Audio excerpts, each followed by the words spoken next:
detik-detik kematian dari Rasulullah Sallallahu Alaihi Wasallam. Rasulullah Sallallahu Alaihi Wasallam tidak pernah sakit seumur hidupnya kecuali penyakit demam atau sakit panas dalam badannya. Maka pada satu ketika Rasulullah Sallallahu Alaihi Wasallam sedang sakit panas ini dan tubuhnya semakin melemah, Rasulullah Sallallahu Alaihi Wasallam dipapah oleh Ali bin Abi Thalib radhiyallahu anhu dan temannya Fadl bin Abbas radhiyallahu anhu menuju ke masjid. Dan Rasulullah Sallallahu Alaihi Wasallam mulai mengumandangkan khutbah di sana. Rasulullah Sallallahu Alaihi Wasallam di depan seluruh sahabat-sahabatnya mengatakan bahwa kalian akan selamat ketika kalian berpegang kepada dua hal, yaitu Al-Quran dan hadis. Barang siapa yang mencintai Al-Quran dan hadis, maka ia akan selamat dan masuk ke dalam syurganya Allah Subhanahu wa Ta'ala. Siapa yang mengikuti hadis, siapa yang mengikuti sunnahku berarti dia mencintaiku. Siapa yang mencintaiku berarti dia akan bersama-sama denganku di syurganya Allah. Abu Bakar As-Siddiq radhiyallahu anhu yang mendengar kalimat ini pun mulai terisak-isak karena ia tahu bahwa inilah detik-detik kepergian dari Rasulullah Sallallahu Alaihi Wasallam. Di dalam masjid itu pula Rasulullah Sallallahu Alaihi Wasallam berkata kepada seluruh sahabat-sahabatnya, aku tidak ingin ketika aku nanti dipanggil oleh Allah Subhanahu wa Ta'ala masih ada orang-orang yang aku zolimi dan mereka belum membalas perlakuan burukku semasa di dunia. Maka pada hari ini, siapa yang ingin mengkisosku silahkan. Mungkin saja selama aku berada di dunia ini aku pernah menyakiti kalian. Semua orang tentu saja tidak ada yang tunjuk tangan. Karena mereka tahu bahwa Rasulullah Sallallahu Alaihi Wasallam adalah orang yang sangat lembut dan pengasih bagi setiap umatnya. Namun ada satu orang yang pada akhirnya tunjuk tangan dan mengatakan, aku wahai Rasul yang pernah engkau sakiti semasa ini wahai Rasul. Kau mungkin tidak ingat bahwa dulu dalam perang Badar wahai Rasul, kau pernah mencambukku, dengan tongkat kau memukulku. Mungkin engkau tidak sengaja tapi itu sangat menyakiti badanku wahai Rasul. Dan pada hari ini aku ingin membalas perbuatanmu itu. Seluruh sahabat kaget dan mereka berdiri dan mengatakan, wahai Ukasyah, kenapa engkau berani berkata seperti itu? Rasulullah Sallallahu Alaihi Wasallam dalam keadaan sakit parah, dalam keadaan yang lemah, dalam keadaan yang seperti itu, kau masih juga berani berkata seperti itu.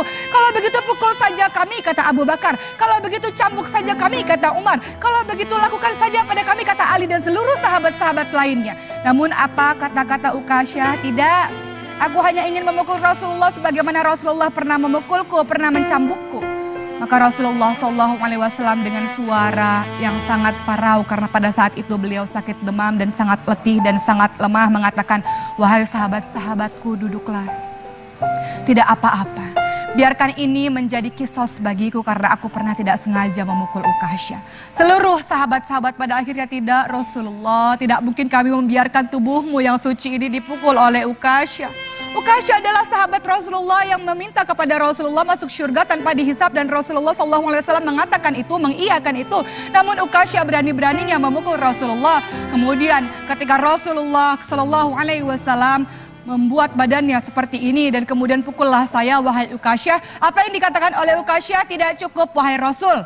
Dulu engkau memukulku, dulu engkau mencambukku dalam keadaan aku tidak berpakaian dan itu sangat membekas di dalam bahuku. Maka aku ingin kau juga membuka pakaianmu supaya aku bisa memukul bahumu, supaya aku bisa memukul punggungmu. Semua orang kembali berkata, Ukasyah, betapa kurang ajar sekali. Apa yang kau lakukan kepada Rasulullah SAW? Kemudian Ukasyah tetap bertahan untuk tetap ingin memukul Rasulullah. Rasulullah SAW menenangkan seluruh sahabat-sahabatnya dan memulai membuka baju. Kemudian Rasulullah SAW berkata pada Ukasyah, aku telah membuka bajuku, wahai Ukasyah. Silahkan engkau membalas perlakuanku dulu terhadapku. Maka Ukasyah mulai berjalan mendekati Rasulullah SAW dan mulai diputar-putarkan tombaknya itu dan mulai diputar-putarkan tongkatnya dan cambuknya itu dan hendak memukul Rasulullah SAW. Seluruh orang yang berada di masjid itu mulai menangis dan mengatakan, dasar Ukasyah tidak tahu diri, dasar orang yang tidak punya hati. Rasulullah dalam keadaan seperti itu, kau masih bisa berbuat seperti itu. Namun apa yang terjadi ketika Ukasyah mendekati Rasulullah SAW?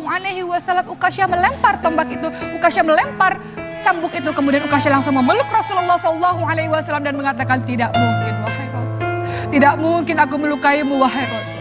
Aku hanya ingin memelukmu wahai Rasul. Aku ingin merasakan kulitmu bersentuhan dengan kulitku wahai Rasul. Aku sangat mencintaimu, tidak mungkin aku melukaimu wahai Rasul. Aku lakukan ini semata-mata karena aku begitu ingin memelukmu. Kulit bertemu dengan kulit wahai Rasulullah SAW. Kecintaan Ukasyah pada Rasulullah SAW. Rasul dalam keadaan sangat lemah kembali dipapah oleh Ali bin Abi Thalib dan Fadl bin Abbas untuk kembali ke rumahnya. Pada saat itu matahari sudah mulai meninggi. Pintu Rasulullah SAW dikunci dan di dalam Rasulullah SAW sudah terbaring di pangkuannya Aisyah. Ketika itu ada seseorang yang mengetuk pintu rumah Rasulullah dan Fatimah membuka pintu tersebut. Dan sang laki-laki tersebut berkata kepada Fatimah, aku ingin bertemu dengan ayahmu. Apa kata Fatimah? Tidak bisa wahai pemuda, ayahku sedang sakit. Fatimah lalu menutup pintu tersebut dan kembali kepada sang ayah. Kata Rasulullah SAW sambil menatap wajah Fatimah seakan-akan wajah itu ingin dikenangnya seumur hidupnya, mengatakan, wahai Fatimah, sesungguhnya yang datang adalah malaikat maut. Malaikat maut hendak mengambil nyawaku pada hari ini. Fatimah sudah tidak tahan lagi dan terseduh-seduh dalam tangisannya. Lalu malaikat maut itu masuk ke rumahnya Rasulullah SAW. Dalam keadaan lemah, Rasulullah SAW bertanya kepada malaikat maut, di mana malaikat Jibril? Aku tidak pernah melihat malaikat Jibril selama ini. Di mana dia? Kenapa tidak hadir pada hari ini? Malaikat Jibril pada akhirnya pun datang menemui Rasulullah SAW dan dalam keadaan yang berbaring dan lemah Rasul berkata pada malaikat Jibril, wahai malaikat Jibril, tolong beritahu kepadaku apa hakku, apa yang akan aku dapatkan. Apa yang dikatakan oleh malaikat Jibril? Wahai kekasih Allah, ketahuilah bahwa seluruh malaikat telah menunggumu di pintu-pintu langit, wahai Rasul. Ketahuilah bahwa surga, pintu-pintu surga telah dibukakan untukmu, wahai Rasul. Tapi apa jawaban Rasul? Lalu bagaimana dengan umatku? Ketika aku pergi nanti bagaimana dengan umatku, kata Rasul. Kemudian malaikat Jibril mengatakan, siapa yang mencintaimu, siapa yang mengikuti sunnahmu akan bersama denganmu di surga Allah, wahai Rasulullah. Kemudian yang terjadi adalah malaikat Israel mulai mengambil nyawa Rasulullah perlahan-lahan dari kakinya, perlahan-lahan ditariknya. Kemudian Rasulullah SAW mengatakan, wahai malaikat maut, dahsyatnya sakaratul maut ini. Sakit sekali sakaratul maut ini. Kalau aku tahu rasanya seperti ini, tolong timpakan seluruh rasa sakit sakaratul maut seluruh umatku kepadaku, wahai malaikat maut. Aku tidak ingin mereka merasakan kesakitan yang amat dahsyat seperti ini. Ketika dalam keadaan seperti itu, malaikat Jibril memalingkan mukanya dan Rasulullah SAW berkata pada malaikat Jibril lagi, malaikat Jibril, apakah engkau tidak mau melihatku? Jijikkah engkau melihatku sampai engkau memalingkan wajahmu, tidak mau menghadapku? Apa yang dikatakan oleh malaikat Jibril? Wahai kekasih Allah, tidak ada orang yang mampu melihat wajah kekasih Allah dalam keadaan sakit seperti ini. Tidak akan ada orang yang rela melihat wajah kekasih Allah dalam keadaan yang hendak mati seperti ini. Aku tidak sanggup untuk melihatmu, wahai Rasul. Maka Rasul dengan keadaan yang sangat lemah, yang sangat letih, mulai memanggil Ali bin Abi Thalib dan berbisik-bisik kepada Ali bin Abi Thalib. Ali bin Abi Thalib, tolong sampaikan kepada seluruh umatku, peliharalah sholat dan peliharalah orang-orang miskin.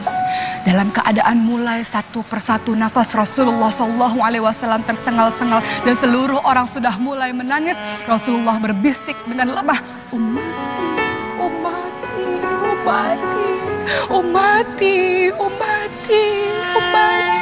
Rasulullah SAW memikirkan keadaan kita, keadaan umatnya sepeninggalan Rasulullah SAW. Apakah taat kepada Allah atau maksiat di jalan Allah Subhanahu wa Ta'ala? Maka di detik-detik kematian Rasulullah menaikkan satu telunjuknya, kemudian mengucapkan la ilaha illallah, la ilaha illallah, la ilaha illallah. Dan pada saat itu juga terpejamlah matanya di pangkuan Aisyah.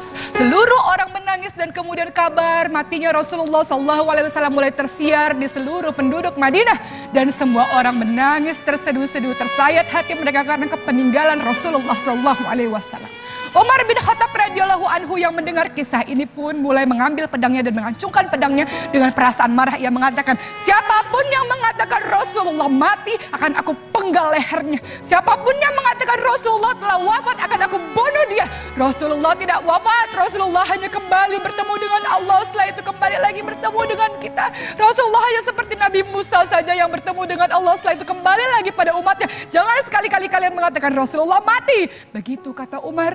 Umar begitu terpukul dengan kematian Rasulullah SAW sampai Abu Bakar radhiyallahu anhu menenangkan Umar dan mengatakan, wahai Umar, tidak begitu Umar. Kalau engkau menyembah Rasulullah SAW, ketahuilah bahwa dia adalah seorang manusia biasa yang pada akhirnya kembali kepada Allah Subhanahu wa Ta'ala. Tapi ketika engkau menyembah Allah Subhanahu wa Ta'ala, Allah itu maha abadi, Allah itu tidak pernah mati, maka sembahlah Allah Subhanahu wa Ta'ala. Inilah kisah bagaimana detik-detik wafatnya Rasulullah SAW. Kita mengaku mencintai Rasulullah, maka apa bentuk aplikasimu dalam mencintai Rasulullah? Perkataanmu, salawatmu, dan tindak tandukmu untuk mengikuti sunnah Rasulullah adalah bukti cinta kepada Rasulullah. Kita mengaku rindu pada Rasul. Tentu pada satu hari kita ingin berkumpul pada Rasul di syurganya Allah.